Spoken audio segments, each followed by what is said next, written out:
Hello, everyone, and welcome. Welcome to our strategic conversation today with Ifeyinwa Ugochukwu. She's the Chief Executive Officer of the Tony Elumelu Foundation in Lagos. And the foundation, as you know, is a leading champion of African entrepreneurship across the continent.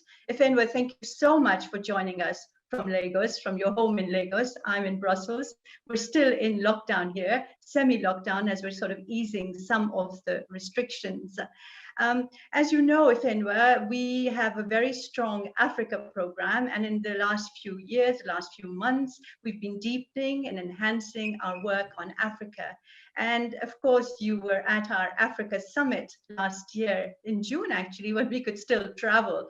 And you came to our Africa Summit to talk about the power of digital technology in improving the lives of African people. And I remember a very strong statement that you made when we were there, which was really to say, you know, in Africa, we don't need handouts, we need a hand up on our way to digital freedom, empowerment, and growth and development. So that was a very strong statement that I think impressed us all. And that's one of the reasons we brought you here to talk to us about what COVID-19 is doing to Africa, its growth and development prospects. Now, as we've all heard about the economic devastation and the impact on the health systems that COVID-19 is wreaking across the world, really, but also in Africa. And we've talked a lot about that. And, you know, the IMF has said not any country will be spared. The One campaign came out recently and said that access to food would once again become a problem across the world, but also in Africa. But I wanted to talk to you about the social impact, the societal impact that COVID-19 lockdowns and the lockdown on the economy is having on people in Africa. And before we start that conversation, I'd like to just say to all of those who are joining us that if you have questions and comments for us, please go to Twitter and it's hashtag FOE debate. So please do engage with us.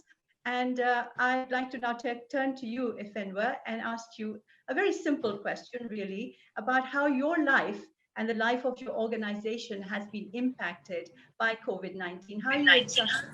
How are you adjusting to the current environment, and how are you adjusting the focus of your work given the devastation and the havoc being played by COVID-19 on the economies and societies of Africa?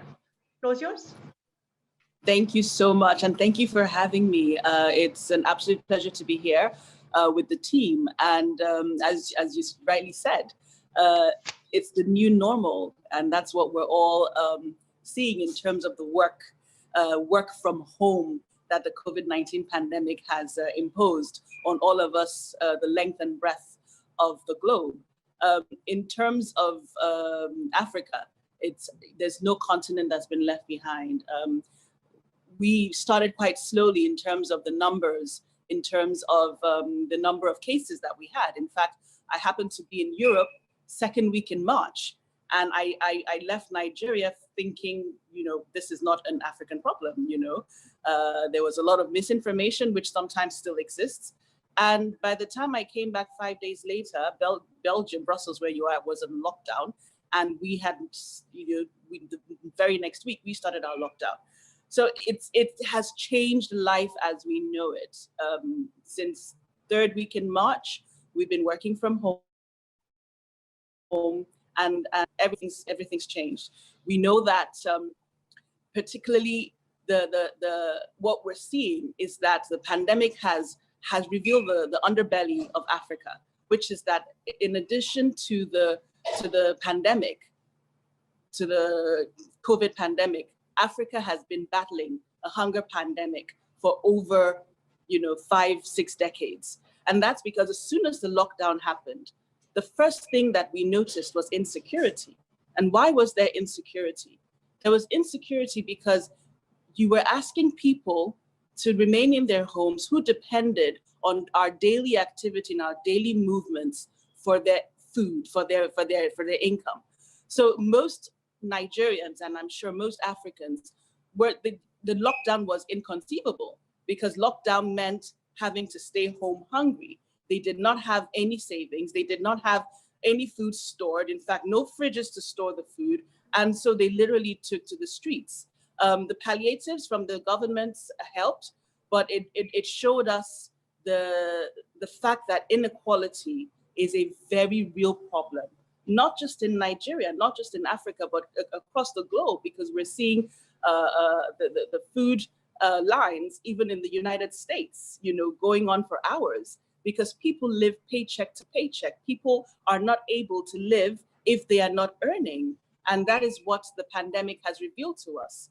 And so we need to really begin to look at our systems, our economic systems. We have emphasized a financial economy more so than a real economy. The focus should be on people, on human capital, on jobs, on productivity, as opposed to financial markets. And so this is a unique opportunity for the whole world to rethink and reimagine the future we want for our children. I dare say that this pandemic is the slightest catastrophe that the world could face. And look at what devastation it has wreaked. So we need to ensure that we come out of this with very important lessons learned in order to create a future that is resilient, a future that is sustainable. And the first port of call is food security for Africa and food security for the globe.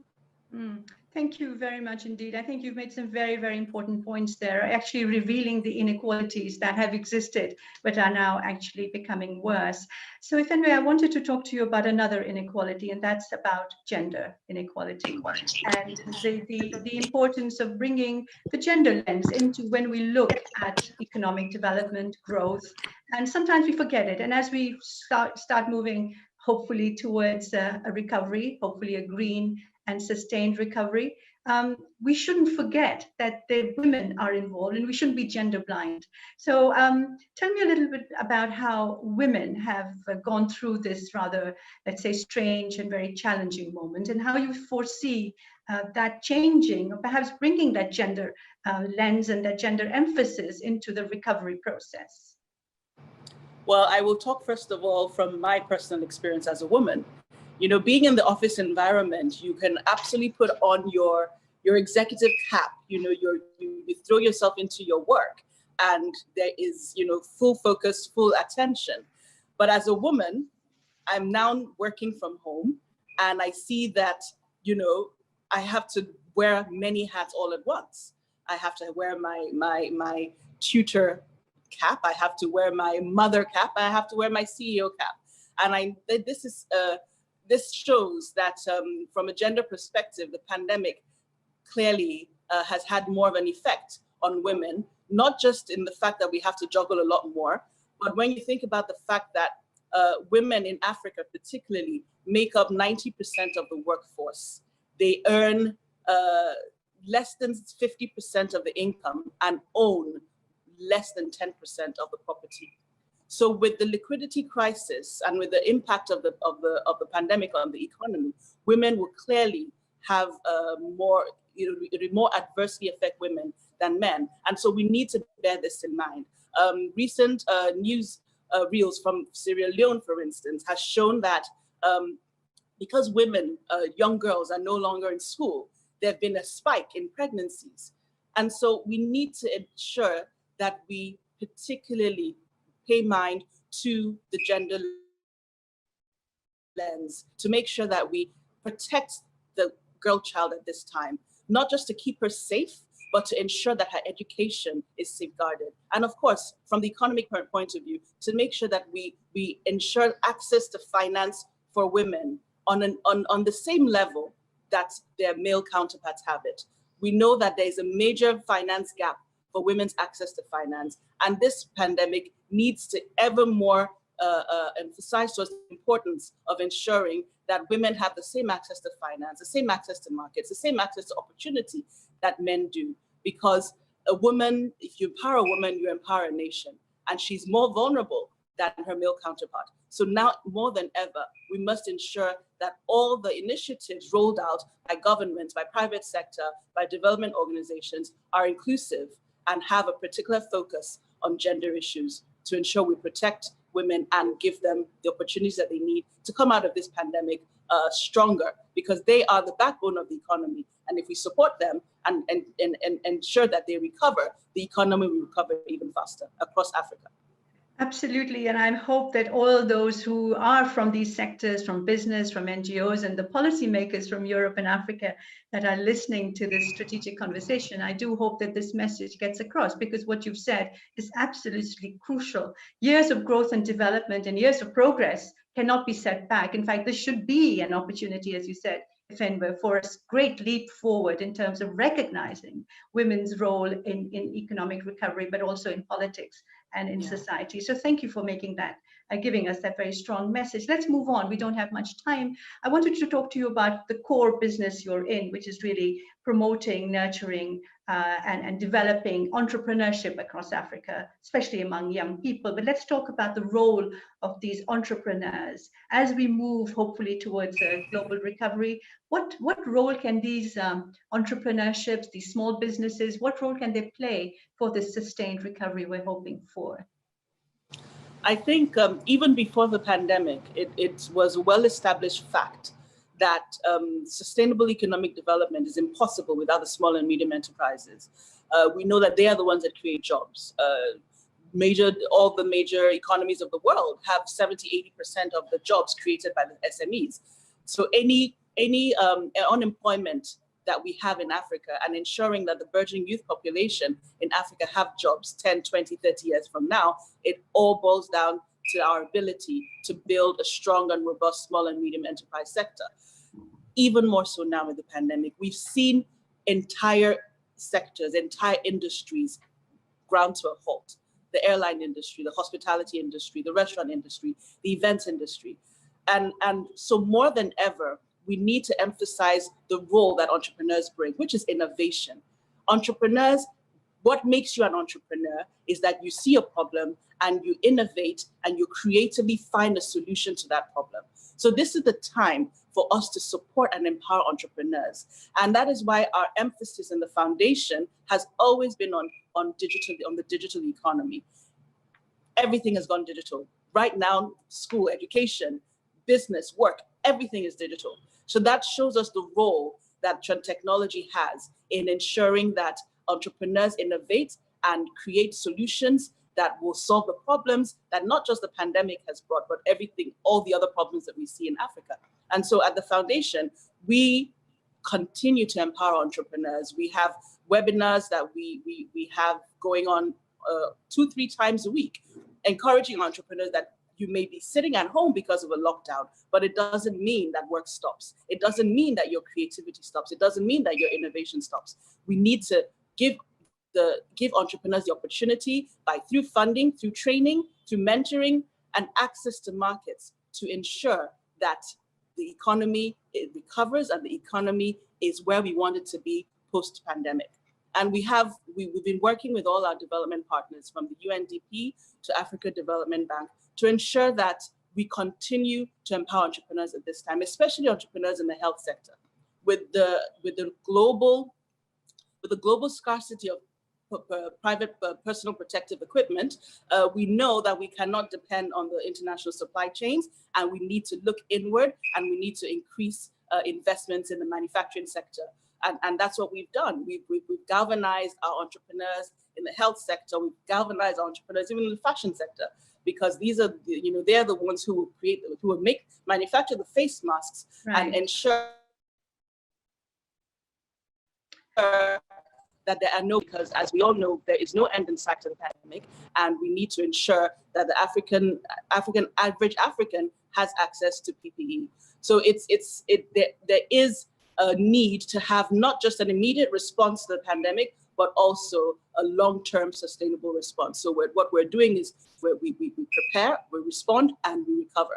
That is the focus, and entrepreneurs are absolutely critical to this. They will create the solution to the problems that we see today. Yeah, thank you very much, Ifeyinwa, for that. But the two questions come to my mind, and actually some of our people online are asking that too. One is the state of digital connectivity, if you like, in Africa. So we've seen, I mean, I'm talking to you here from Lagos, and our connection is good, but it's not perfect, obviously.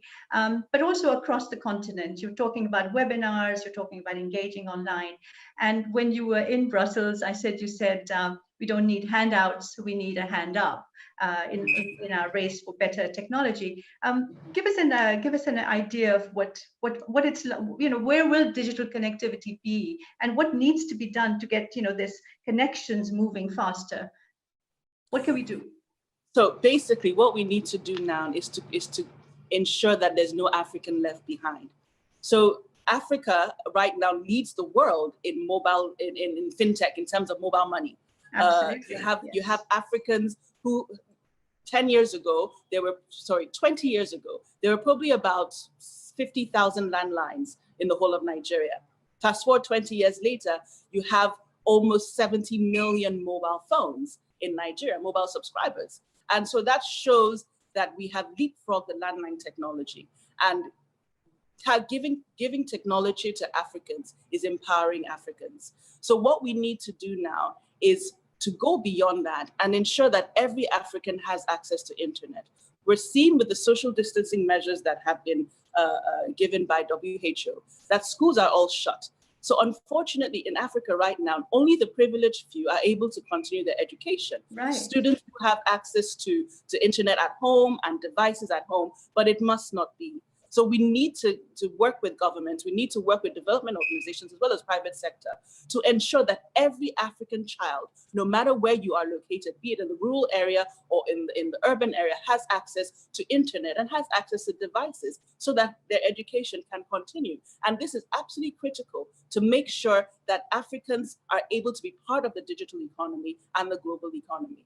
Without that, without the infrastructure, without the access to connectivity, we will leave half of the continent behind. And so this is probably one of the most urgent areas of investment across Africa. And government, public sector, private sector have to come together to ensure that no African is left behind.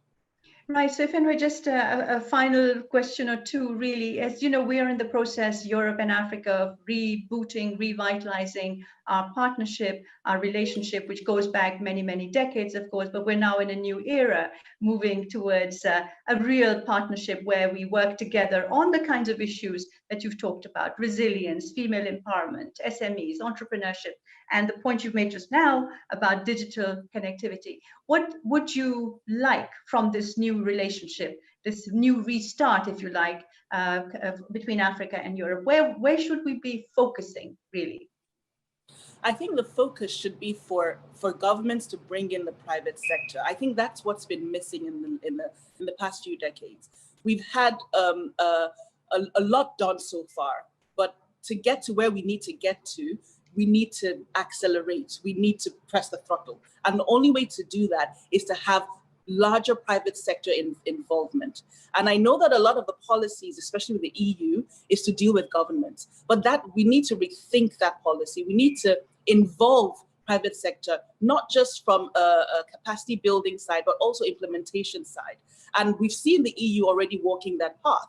We have a partnership in the works with the European Commission, DEFCO, led by Kunduns, and it's clear that that is the future. It's together.